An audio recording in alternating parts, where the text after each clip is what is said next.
Speaker साहब, मेरा कोई किसी से लड़ाई नहीं है। मैं पहले दिन से जब यहां आया हूं, तकरीर नहीं करने दी मुझे। जब मैं बात करता हूं शोर मचता है, गलत बातें करती है। मेरी किसी से कोई लड़ाई है?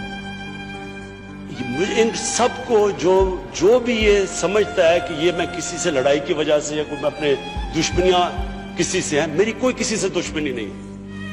मैं आज आपके सामने कह रहा हूं कि अगर पाकिस्तान के अंदर, हमारे मुल्क में अगर सही माने में अकाउंटेबिलिटी प्रोसेस ना चला, हम किसी सूरत इतना पैसा नहीं इकट्ठा कर सकते अपने बच्चों को तालीम देने के लिए, सेहत उनके इलाज करने के लिए, अस्पताल ठीक करने के लिए।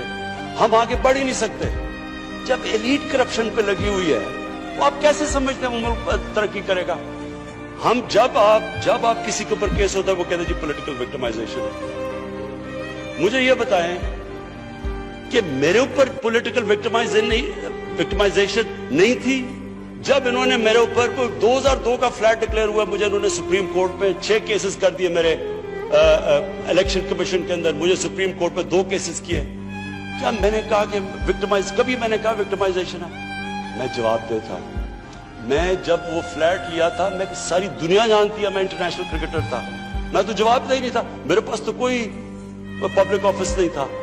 उसके बावजूद 10 महीने में स्पीकर साहब, जो मेरे से सुप्रीम कोर्ट ने जवाब मांगे मैंने दिए।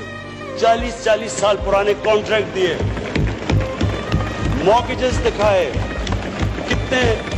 किधर से पैसा आया, मॉर्गेज पे कितना गया, कब वो मॉर्गेज दिया, फ्लैट कब बिका, बीवी से जो पैसे लिए हुए थे यहां जमीन लेने के लिए।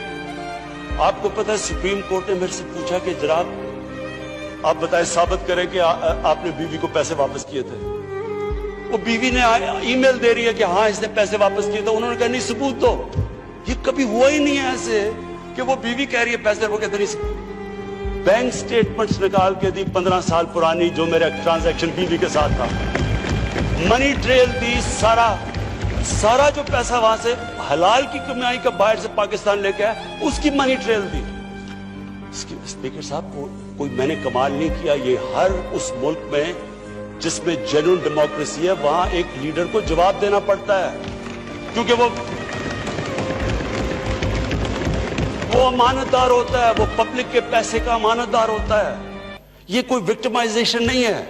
और ये जो नैब है, ये हमने तो नहीं नैब बनाई। एक आदमी हमने भर्ती नहीं करवाया। नैब तो पुरानी है, 90% केसेस भी पुराने हैं, लेकिन गालियां हर रोज मुझे पड़ती हैं कि जनाब देखें इमरान खान ने ये कर दिया, वो कर दिया। देखिए स्पीकर साहब, मैं चाहता हूं कि हमारी पार्लियामेंट चले। मैं चाहता हूं कि डिबेट हो सही, क्योंकि डिबेट के बगैर आइडियाज तराशे नहीं जाते। डिबेट सबसे इंपॉर्टेंट चीज डेमोक्रेसी की अकाउंटेबिलिटी और मेरिट के बाद तीसरी चीज है, वो डिबेट होती है। यहां डिबेट ही नहीं हो सकती। जब बात करो वो शुरू हो जाते हैं कि जी वो नैब न्याजी नेक्सस या कभी कुछ शुरू हो जाते हैं। यानी इस तरह तो देखे ना स्पीकर साहब, मैंने तो नहीं नैब बनाई। पॉइंट ये है कि क्या फंडामेंटल प्रिंसिपल ये है, क्या हमारे जो इक्तदार में लोग रहते हैं वो जवाब देना चाहते हैं अपनी वेल्थ का, या नहीं देना चाहते हैं? और अगर वो नहीं देना चाहते तो बाकी क्यों देंगे? आप जो कल्चर होता है वो ऊपर से सेट होता है। वो कहते हैं fish rots from the top. जब ऊपर से खराब होता है, सारा माशरा नीचे तक तबाह हो जाता है।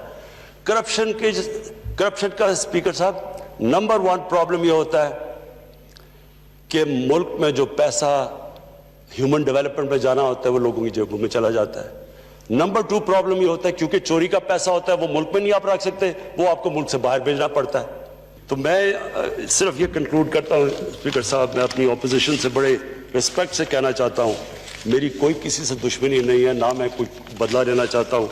मैं सिर्फ ये बिलीव करता हूँ कि हमारा मुल्क, अल्लाह ने इसको इतनी नेमतें दी हैं, अल्लाह ने इससे क्या क्या चीज़ें नहीं हमें दी, लेकिन जब तक इस मुल्क के अंदर रूल ऑफ लॉ मीन्स कि everyone is equal in front of law, जब तक रूल ऑफ लॉ और लीडरशिप की अकाउंटेबिलिटी नहीं होगी, हम भी वही सारे बनाना रिपब्लिक्स की तरह, एक समुंदर होगा गरीबों का और थोड़े से अमीर लोग होंगे।